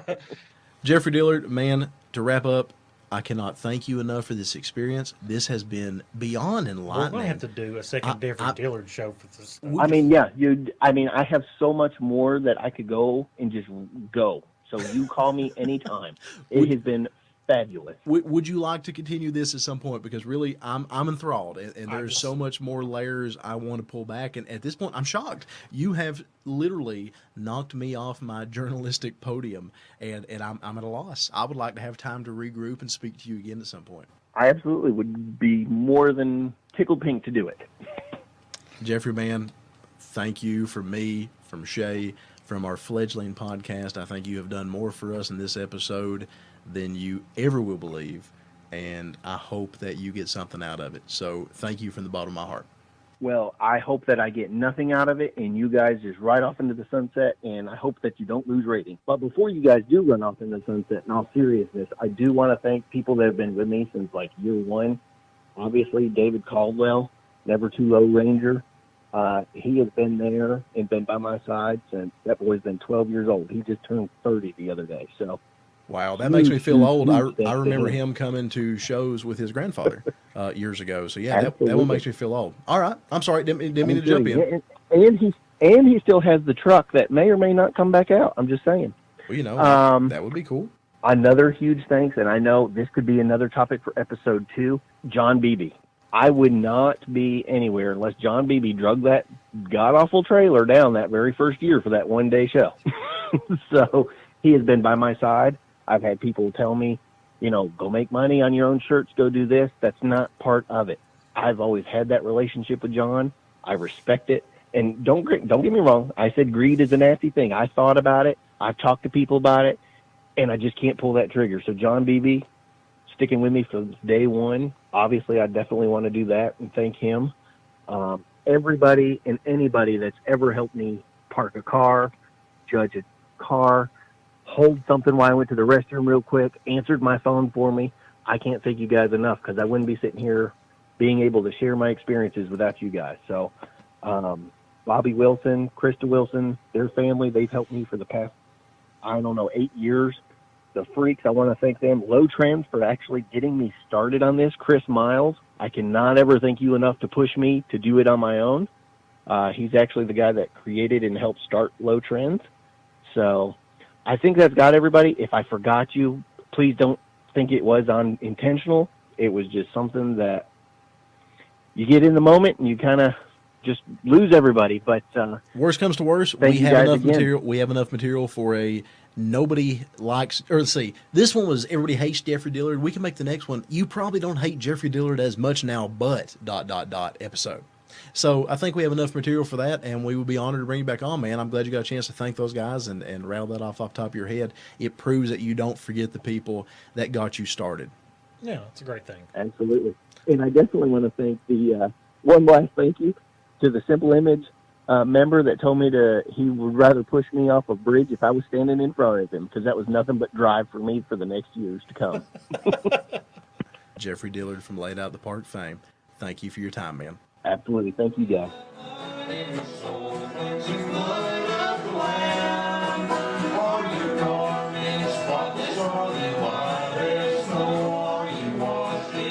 So this is the second time that we have attempted to record our thoughts about this entire Jeffrey Dillard episode. Oh, well, the other one was really good too. Don't forget to tell everybody that part. It was really good. Well, I was tired and it was late and I was grumpy. And I don't think it was that great. So I'm glad we chilled out a couple of days and tried it again. You're always tired because you don't sleep. Well, I believe that sleeping is a construct of the weak mind. Oh, okay. I've always been like that. All right. I was always the last to go to bed at the shows and usually the first person up. Well, you never want to be the first to go to bed at shows. Let's just be honest. So in Pigeon Forge in 1998, Minneapolis, that was the first year I ever drove by myself completely. Mm-hmm. Which is funny. It's one of the reasons I love my dad. I found out years later that they actually come down like 2 hours behind me. And he was afraid I was going to get arrested. They didn't tell me they were down there that weekend. They stayed at a different, true story. They stayed at a different hotel. And they were down there. Dad's like, he's going to go down there and he's going to get arrested. But anyway, they went down there and followed me down, what I think is just really, really cool. And I never knew they were down there the entire weekend. But he was close just in case I really screwed something up. Was he watching outside the door with binoculars? No. Are you sure? What the hell would he do that for? So he can keep an eye on you from afar? Well, he trusted me. Well, yeah, obviously. He came all the way down there because you were going to jail. Well, maybe he didn't trust the people I was with. Yeah, because I hung out with a lot of scumbags back then. So they kind of probably listening to this right now. And you call them scumbags. Yeah, f*** them. Anyway. So we're gonna have to work in the limit of this. But anywho, blah blah blah. So Pigeon Forge, 98, first year I drove myself. 98? Yeah, 98 because I was 17. And I went down there in my slightly lifted sapphire blue Toyota Tacoma with the 15s. Oh. And that's where I got my first and second ticket ever in Pigeon Forge that weekend. Sound ordinance. Oh, nice. One in Gatlinburg, one in Pigeon Forge. How much is a sound ordinance ticket in Pigeon Forge? A lot more than I had back then. Oh, I imagine. So it was like $50. No, it was like $249 for one and like $331 for the other. It hurt me. Oh my God, that is so much money for that. Yeah, it was. Well, they were trying to, kind of be Billy Badasses and make an example, I guess. I don't know. But it was amazing to hear that type of system back then in downtown Gatlinburg reverberating off the buildings. I earned that ticket. So, anywho. Were people dancing as you drove by? No, because it was Rammstein. Oh. Yeah, there was no, people were just like, scorning me. That's fair. They're probably more like, what the fuck I'm sure there was some sort of Baptist quartet convention going on at the same time, and they were all just giving me the evil eye. So you're saying you probably wouldn't got a ticket if you was driving through listening to gospel at full volume? You just made me pop a capillary in that one. Okay. Anyway, so the whole point of this random story about Pigeon Forge is that, speaking of scumbags and being poor and just stupid decisions and all that, I'm not sure what even inspired this, but we had 17 people in the room that night. In a room in Riverside Towers. Yeah, I don't miss that stuff. Oh, I don't either at all, man. That stuff's awful. I slept in the bathtub. I took the comforter off one of the beds. You slept in the good spot yeah, then. well, it was, a couple of, again, scumbags, just trash that I was with that weekend. And I've never been into pot or anything like that, but a couple of the boys decided to go up to the room early and smoke a little dope, and they locked themselves into half of the suite, and there was only like 3 or 4 of them, so like all the other guys. And it was all guys. There was no girls or anything. It was just dudes. Were in like one half of the room. I think we didn't even know like 3 of them. Hell, I don't know. You know how it was back then. Oh, yeah.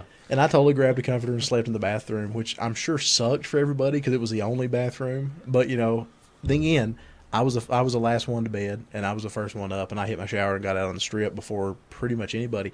Awesome story that year, and it's one of the things literally proven that I was out either later or earlier than anybody. Yeah.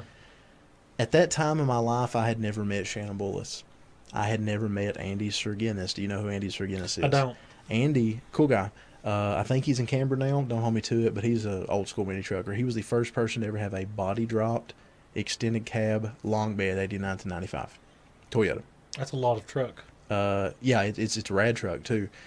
And Jody Hall, the Jody Hall. Oh, really?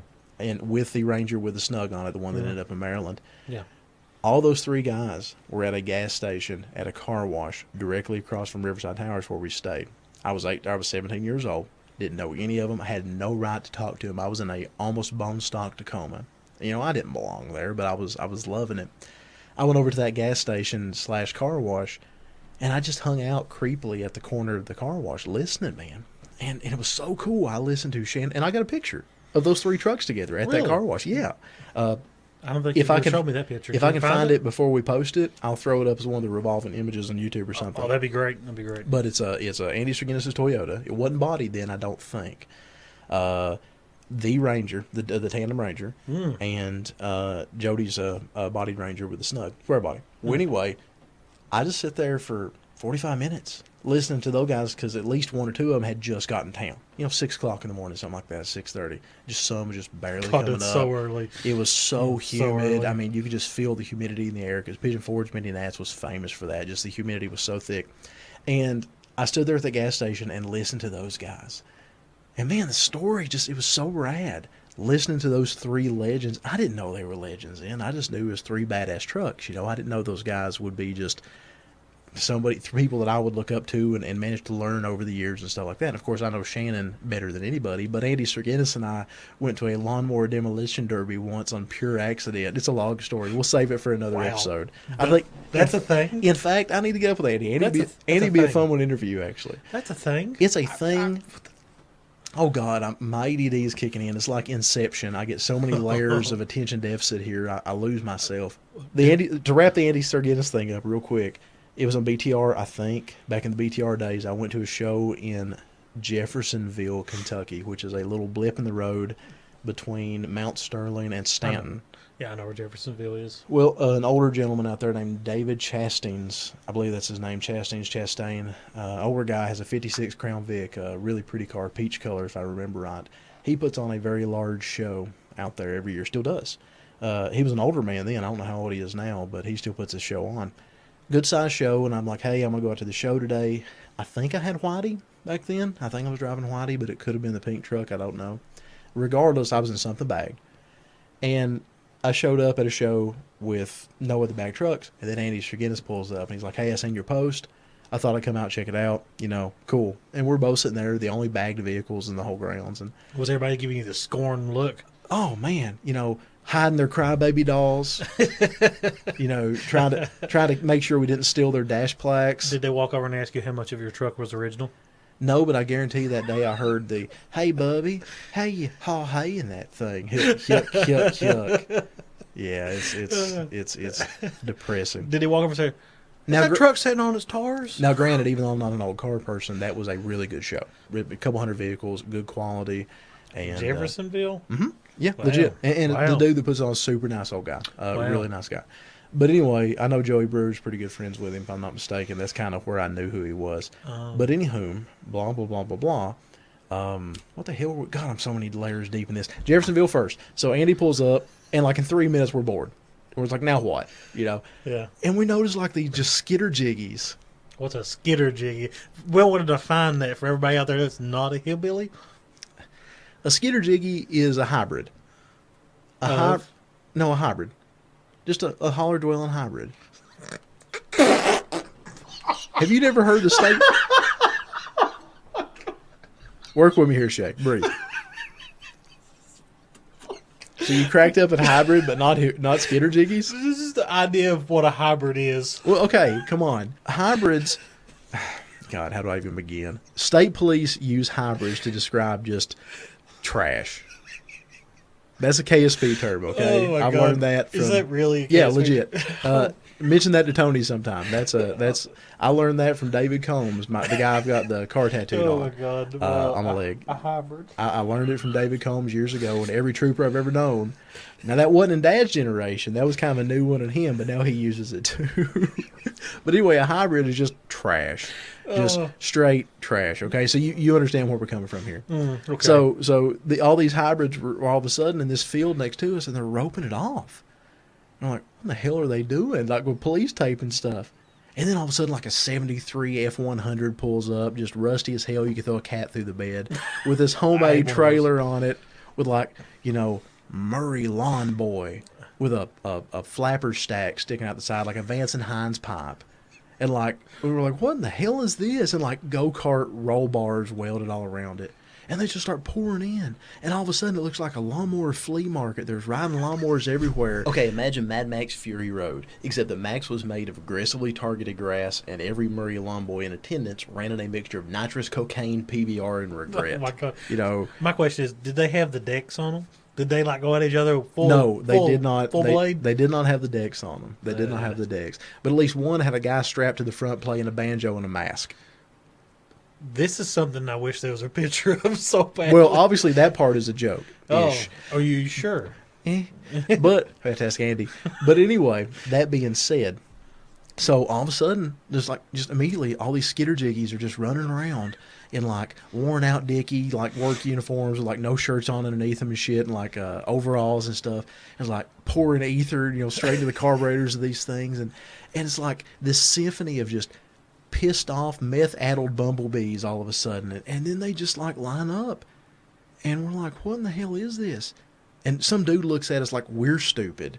And he's like, well, Bubby, it's the Lawnmower Demolition Derby. That's part of Jeffersonville. Don't y'all know what you doing? And we're just staring at each other. We're both like, yeah, we think so. Wow. And we're like one of like 8 people in the stands. And I use that term loosely because it's like homemade bleachers. And just these just mouth-breathing hybrids just start bouncing off of each other like electrons. Oh, my God, I'd love to see this. I wonder if it still goes on. Man, there was like $17 of damage by the time the night was over. It was the scuzziest, most wonderful thing I've ever seen in my entire life. Oh, my God, that is the most wonderful thing I've ever heard in my life. It wasn't part of the car show. It was just a random bullshit thing that happened. Well, anyway, so that's Andy Strigenis. Andy's a cool guy. And that whole thing about the Demolition Derby is to loop that in. So I'm backing up here. They should be a club named Skitter Jiggies. Oh, we didn't run the club generator. We'll do the next one. Okay. We're going to try and wrap this up quick because it's been a super long episode. The next one we'll run the club generator. Okay. So, blah, blah, blah, blah, blah. Damn, my ADD is really hitting me hard tonight. What was we talking about before all this? Mini Nats, 98. Me standing around at the car wash while Jody Hall, Andy Strigenis, and Shannon Bullis were washing their Rangers and Toyota. Yeah. And I just absorbed everything they said. I had no right to talk to them. And I was scared to death, too. Obviously, looking at these trucks, I didn't know these guys then, but they were obviously legends. I mean, this is top tier. Yeah. Jody Hall's Ranger in his prime. Andy's Toyota. Shannon Bullis' Ranger when it drove under its own power. I mean, these things were just unlike anything I'd ever seen. And these guys who, a little bit older than me, were just sitting there talking about, hey, guys, I ain't seen you in a while, telling road stories, how hard it was to get here, just all this stuff. Man, I'm just like hanging on every word. This is the coolest thing ever to me. And I don't know. I felt like that night I was putting forth effort into kind of earning my right to be a part. I didn't talk to those guys. I didn't get in their way. But many years later, I look at kids that buy a pair of Dickies and a drop-and-wear shirt and a flat-billed hat, and all of a sudden they're mini truckers. And back in the day, a few years ago, it was the modified crowd. I bought a truck on modified, and it comes with a mini trucker starter kit. I've got a big belt buckle, a pair of Vans, some black socks, Dickie shorts, flat-billed hat, and a drop-and-wear shirt, whatever the flavor of the month is. And by God, you better respect me. And, okay, cool. But I always looked at those groups and I thought... Was that during the drop and destroy time? Yeah, kinda.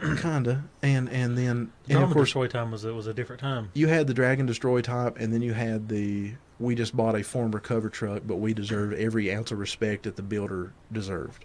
Oh, yeah. That crowd. You still get that. That didn't go away. That's still a real thing. I love to see somebody buy a former Big 3 cover truck or feature truck and then think that automatically they deserve to be in whatever that Big 3 the club was. Yeah. And it ain't all the truck.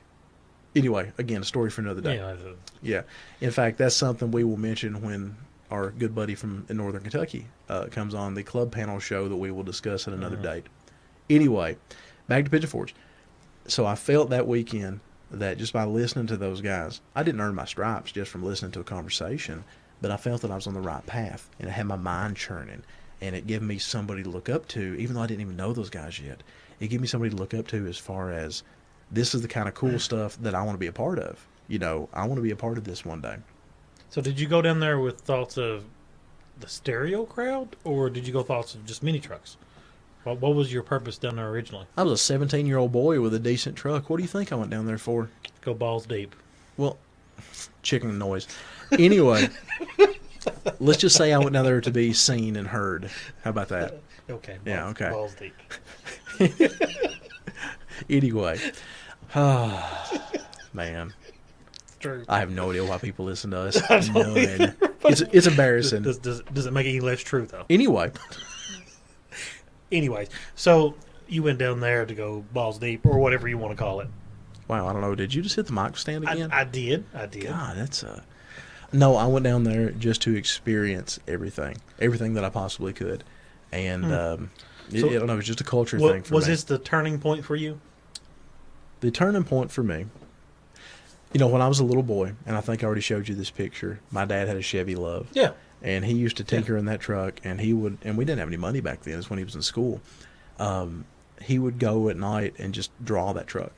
And he always wanted to put a mid-engine with an Oldsmobile Tornado transaxle in it. That's what he wanted to do to that truck.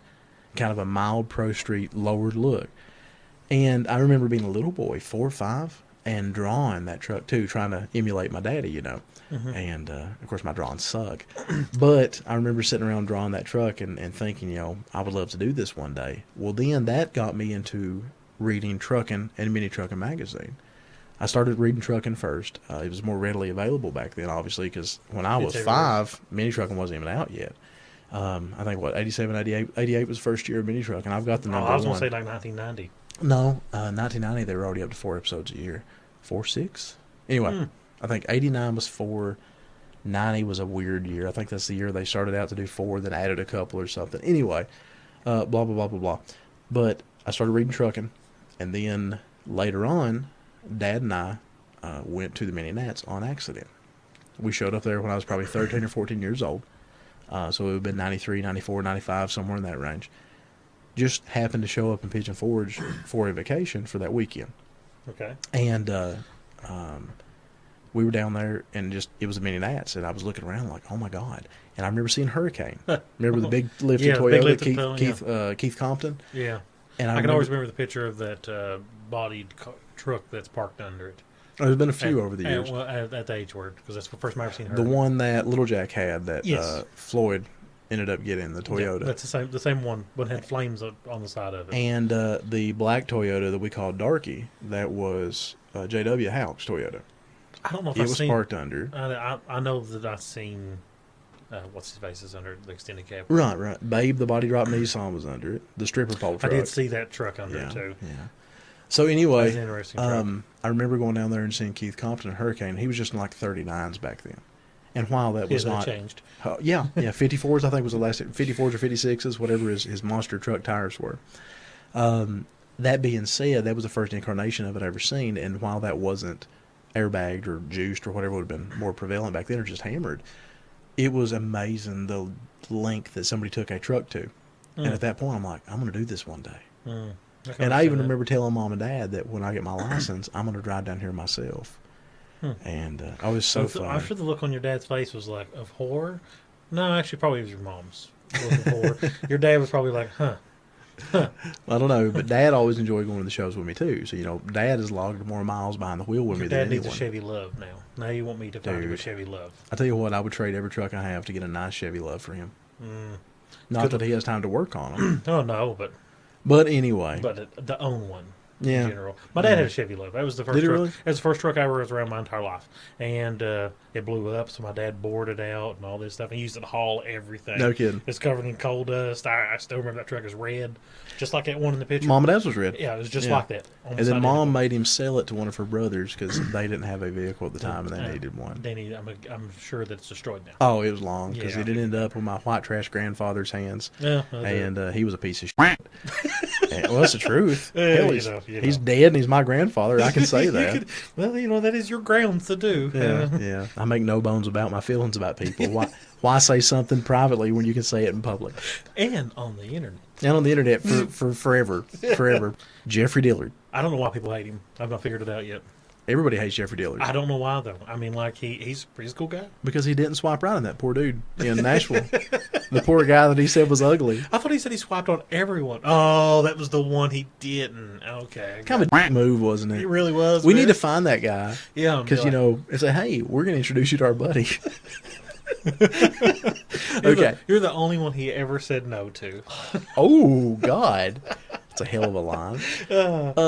It was very interesting to spend a few minutes, more than a few minutes, with Jeff. What do you think about someone getting chased by a car? I mean, what do you think about the whole situation in general? Which at this point, I don't even remember what we're talking about. Whenever those people got... Because the guy was drunk. Full disclosure, this is, a week after his interview? Yes, it is. It is, what is today, Tuesday? Wednesday? I have no idea what day it is. I don't remember what day we recorded at this point. Sunday. Was it? God, was it Sunday? Really? Was it a Sunday? No. It was a Monday. No. Yes, it wasn't. So we ran into a problem Sunday. Then we did. I thought we recorded Jeff on a Tuesday.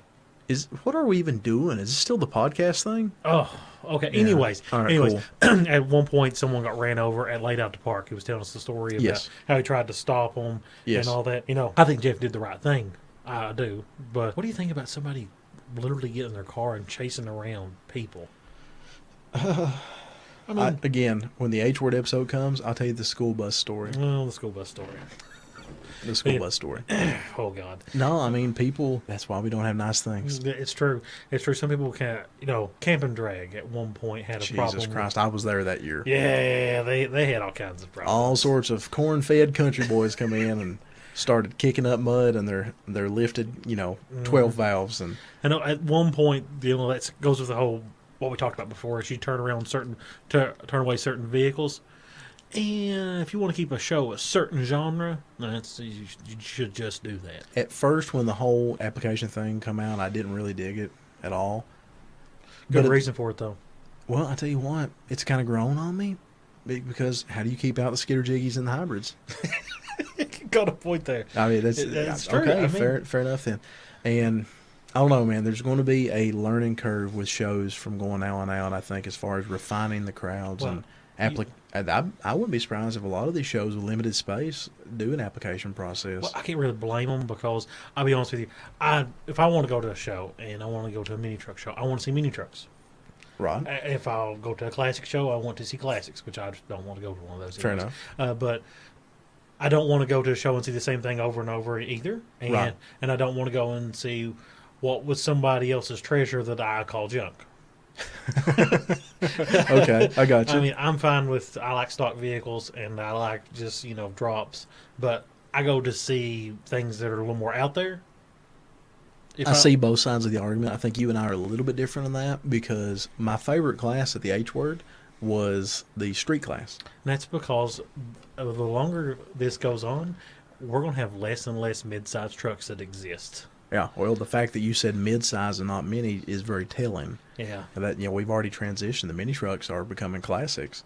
Yes.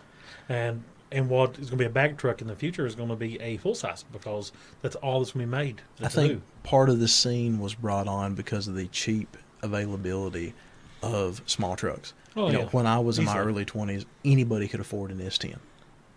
I mean, a brand new S10. Kind of true today. Yeah, but you can't find one in any decent shape anymore. That's true. And in eastern Kentucky, around here. No. Everything rusts around here. Where they put salt and fire and brimstone on the roads in the winter. That's true. Yeah, everything's rusted. Up north, everything rusts. And we don't really have wind. Okay. To because dry. we need windmills? Well, because humidity will stick to vehicles and wind keeps it dry. Oh, okay. Fair enough then. I'll give you that. Yeah. And then on the other end of the spectrum, the road conditions are so bad, and we don't have a lot of nice car washes. It's not easy, like in a city. When I lived in Johnson City, Tennessee, when I went to college down there, I washed my truck every day because there was a quarter car wash. And it stayed quarter. Yeah, 1 minute for a quarter. It'd be $5 here. It was a Mike's Car Wash on Highway 11W. I don't know how the hell I remember that. That's random. It is random. But then again, some things just stick with you. People probably listen to us because we're random. Yeah, that's probably it. And we've managed to get 1 or 2 really, really good interviews already. Yeah, that's actually we got 3. And three. If they're listening to this, they now technically 4 if you count Dr. Byron. Yeah, I count Dr. Byron. And we probably need to bring him back on at some point to kind of give a little bit of an update on this whole curve flattening thing. Yeah, the bullshit that's going on. Yeah, and then, we'll talk about that another day. I'm not in the mood to put up with that. Oh, I'm not either. But anyways, final thoughts on Jeff? Final thoughts on what we learned today? Why do people hate him? That's one thing I don't understand. Why do people hate him? He's a nice dude. He threw a big show that was very important. Even if he didn't donate that money, if he didn't, which he did. You think there's some jealousy? It probably is. I'm not going to lie. I was jealous. As a show promoter, I was jealous. He had one of the biggest shows. He had one of the biggest shows. And I'm not a jealous person, but I was very jealous. And not that I wanted him to lose his success, but I sure would have liked to have had a piece of it. Yeah, well, that's fair. I mean, everybody that promotes a show wants it to be big. Right. But, without big shows like that, the scene will slowly die its way off. Especially here. Absolutely. And this region's my focus. Jesus. That's why Jeff needs to keep it in the mountains. Yeah, Jeff, if you're listening to this, and I know that you have actually no, he probably turned it off after his part was over. Oh, I'm sure he did. Yeah. At the end of it, we need to put stay tuned for some more outtakes on Jeffrey Dillard to get him to listen to the end of it. No, in all sincerity, if Jeff is still listening to this, keep in the mountains, man. Yeah, small towns too. I'm not going to talk. I'm not saying anything about your plans. You have built a legacy here that people in the mountains appreciate. If you move to a bigger city, they will not appreciate you half as much. No. I mean, the thing about the small towns will give you anything you want anyways. They're also more and it doesn't happy have to be, for us to come around and cause ruckuses. And it doesn't have to be Moorestown. No, it doesn't be Moorestown. Move it 30 minutes up the road. Go to, I don't know, what's Rogersville. Go to wherever. Go to another small town in Tennessee. Something that I'm sure he has the ties around there.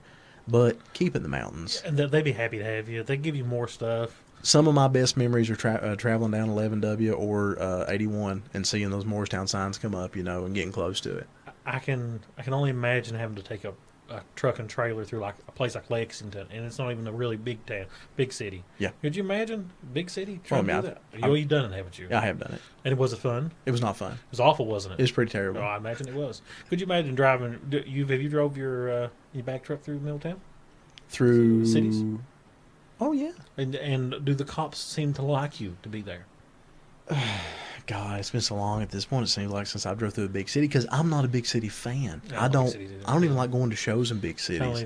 I've not been to Slamology in a lifetime. In 10 years. One key word for me. I slept with Casey Harden there.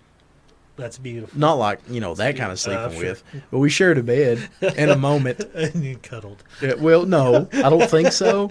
You was asleep. How would you know? No, but there was a time that I think somebody took a picture of Sketch and I cuddling at a hotel in Middlesboro, Kentucky. That was another one of those times there was 20 people in the room and he was drunk and I was lonely. Anyway. I don't miss those days. I don't miss those days either at all. Back to what I was saying. I drove through the middle of Lexington with my truck, and I felt that I was going to get like 1 million tickets driving through. Gotcha. Just for the sticker in the back window. I don't even have to do anything. Well, it is kind of an attention grabber. It is. The "I will be heard" sticker. Yeah, that's usually a dead giveaway, but I could only imagine. It might as well say, "Look at me, look at me, look at me, steal my equipment." Yeah. Well, that kind of happens at Slamology anyways. Like during that time of the year, I think that it's one group that's actually doing that. And they come around at that time, they know where everybody stays, and they rob them. Yes. Okay. Anyway. Okay, Jeff. If you're listening to this, just remember: keep it in the mountains, man. Keep it in the mountains, man. Yeah, absolutely. Keep it in the mountains. We appreciate everything you've done for the mini truck scene in this region. We miss it. And everybody that claims they hate you, just keep in mind that they will come to your show because you will have one of the bigger shows. Oh yeah. And they should come to your show. Every hater there will be there. Oh, absolutely. With bells on. Oh, they will. And they'll talk about how bad they hate it. Oh, yeah, absolutely. Oh yeah, we're just coming because it's stupid. Yeah, that's the reason why you're coming here. Yeah, no, yeah, you totally wasted your whole weekend at something stupid on purpose. I always love seeing people that ran their mouth about the H word show up. Really? I loved it. It's so funny to me. He's like, yeah, this show sucks, and then they're there. Really? Yeah, we're just here as a goof. There's a goof. Yeah, morons. Wow, that's a big goof to travel in the middle of Whitesburg. I mean, you. Yeah, we're just coming here because it's sarcastically funny. Oh yeah, there's so much stuff to do in Whitesburg. Yeah. Otherwise. Yeah. Anyway. But no, that was a very enlightening experience. I'm glad we got a chance to talk to him, and me too. I think he set the bar for interviews from now on out. So I'm curious to see who the next one. And let's go ahead. Let's talk about that. I think after this episode, we will probably do a little bit of a bumper episode because we can't be interviews every time, and I think you and I need a little bit of a chance to discuss some things. And we want to talk about some of our upcoming plans. I'm not going to say it yet, but we got some pretty innovative things. Oh, yeah. So we got some cool stuff coming up. We got some very cool stuff coming up that we're genuinely excited about it. And for us to get excited about it is, well, I mean, I get excited about anything. I like shiny things. Me too. But you love cults. I do love cults. We have a bumper episode coming up after this, and that'll just be me and you talking a little bit, which will be the least listened to episode of all. Probably. But that's fine because we're going to make a lot more animal noises, and we're going to play the club generator. We might say some more horrible stuff. And we may do a bowl of things that Shay hates to pick from. You know, this is going to be a very big bowl. It'll be a big bowl. It's a very big bowl. And then the episode after that will be the first episode in our Legends series. So the Legends series is going to be a little bit of a departure of what we've been doing so far.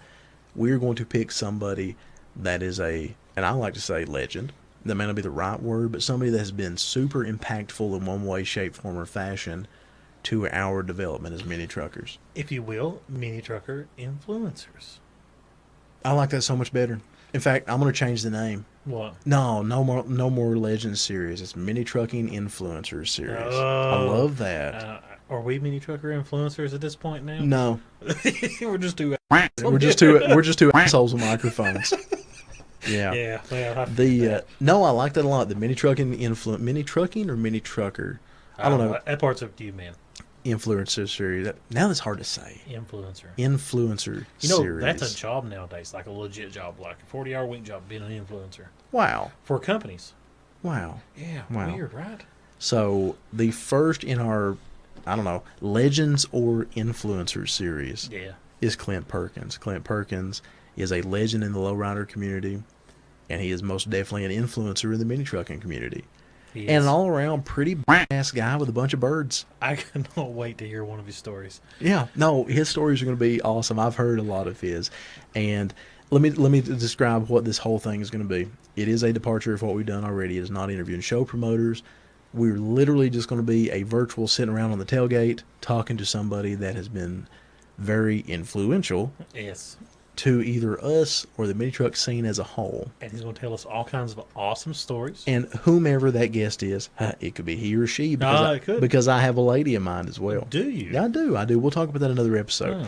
But he or she can tell us some awesome stories, and we're just going to converse back and forth. We're going to flesh some of these stories out, maybe get a few that have never been said before. I think flesh is going to be a lot of this. Well, maybe. And I think it's going to be a lot of fun because it's going to be a chance to pick the brain of somebody that is much more accomplished than you or I. Oh, absolutely. And it's rare that we get that opportunity, and I think that's rad, and I'm really excited about it. So the first one is is going to be Clint Perkins. We're going to try and record with him maybe this weekend if we can get our schedules lined up. Oh, that'd be great. If the Jeff episode, if you're listening to it right now, it's probably the 15th or the 16th, middle week, and we're going to get it. Yeah, whatever. I don't know. Yeah. It's the 14th right now. We're kicking out. Yeah. Oh, it is.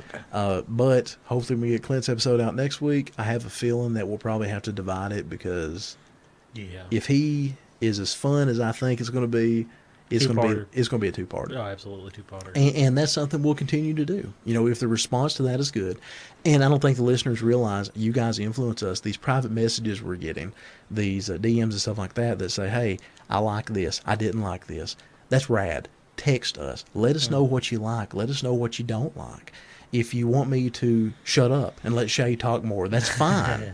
If you want us both to find new hosts and just let us do the production, that's cool too. We're not that good at production either. We're not that good a host. So, they're not really getting much out of us. We've not exactly found our niche yet, let's put it that way. But we're funny. We're something. We stumble into a lot of funny. We stumble into a lot of funny. Yes. That describes my first and fourth Mini Nats experience. Oh, can't wait to hear that story. No. I don't think the statute of limitations is out on at least one of those. Gotcha. Well, about 5 years. Oh, God almighty. Anyway, what were we talking about? It's time to go. It's time to go. It's time to go. Let's wrap it up. Again, guys, if you're listening to this, let us know what you think. It don't matter. You don't have to make a long post somewhere. Shoot us a message. Shay a message. He's friendlier than I am. Shoot me a message. I'll probably get back to you as well. Eventually. If I can figure out how to work the face space and the My Book stuff and the ICQ shoot us a message. Let us know what you like, what you don't like. This is how we know what kind of content to continue to provide. If you like the concept of the Legend series, cool. If you like us doing show promoters, because, Shay loved doing Jeffrey Dillard. Oh, yeah. Yeah, swap right. Jeff loved it, too. Yeah. If you like that kind of stuff, please let us know, because we don't want to give you something that doesn't help you. It doesn't influence you. Big words. Yeah, influence. Anyway, so just keep in mind that you all, even if you don't like this show, you should like and subscribe to us on YouTube. And because we're needy? Oh, yes, absolutely. No other reason.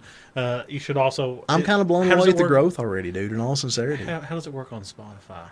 The Spotify? Yeah. You download the Spotify app, you search for LCD Podcast. No, I know that part. Do they like and subscribe at that point? Yeah, you subscribe on there. I think you subscribe, and I actually do have analytics. I can see how many people have subscribed.